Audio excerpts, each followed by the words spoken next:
tubahaye ikaze nanone kuri Mr Today TV. Njye uri kumva ni Chris Nyawe. Narababwiye ngo umuhanzi witwa King James ni umuhanga ndetse azi ubwenge bwinshi cyane. King James atumije press conference n'abanyamakuru n'abantu imbaga nyamwinshi mbere y'uko igitaramo cye gitangira. Uwitwa King James nyuma yo kubona ko baguze amatike ari benshi akaba yarashize, avuze yuko igitaramo kizamara iminsi 2 ariko icyitondero ku nshuro ya kabiri nabwo hazagurwa andi matike bwa kabiri kubera ko amatike yashize n'umunsi utarashira. Niko gutekereza kuba yakorera igitaramo muri Stade Amahoro. Ageze aho ati wapi, Stade Amahoro harimo ibice byishyuza makeya ariko BK Arena nta hantu hamakeya habaho. Ese nakora iki kugira ngo mbona andi mafaranga muri aba bantu bayoyomye bazazamye? Reka negura ikindi gitaramo cya kabiri kizakurikira igitambutse. Ndakeka utari kubyumva neza. Igitaramo cya mbere kizarangira mu rukerera, kundi mugoroba nanone ahita yongera aperforming. Ni ukuvuga ngo uzabishaka azagura tike araremo. Ariko se tugaruke kuri bimwe mu bitekerezo byagiye bibazwa n'abantu, abanyamakuru ndetse n'abandi bantu bagiye batandukanye bari barimo.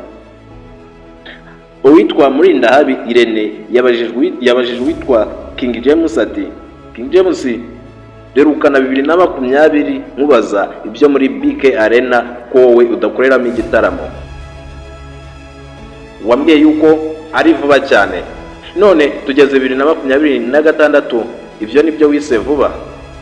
Uwitwa King James yasubije agira ati, ubu ngubu hari ibyo nari mugiyemo ariko nanategura kino gitaramo negura ku buryo nzabakuramo amafaranga amatike agashira hakiri kare.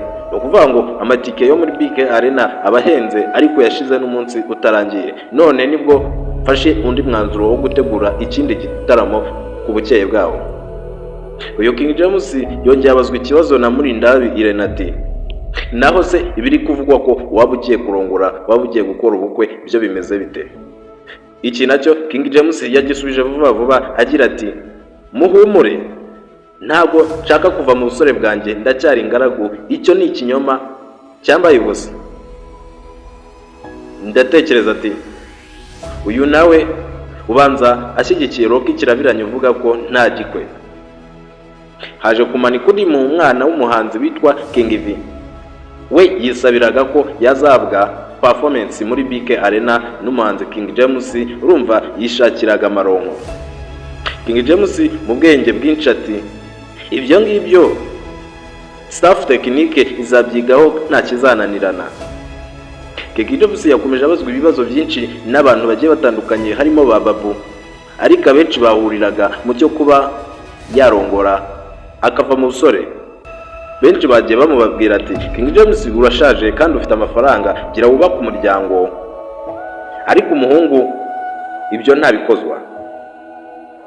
Uyu King James mwamukunze cyane mu ndirimbo zigiye zitandukanye z'urukundo, ariko ubu ntagacyumvikana cyane akora indirimbo. Ni gukora indirimbo imwe mu mwaka cyangwa mu myaka 5, kubera ko nko mu myaka 5 iherutse twabonye asoramo indirimbo 2 gusa, mu gihe abapeti bari kuzamuka ari gukubita indirimbo 15 mu mwaka umwe.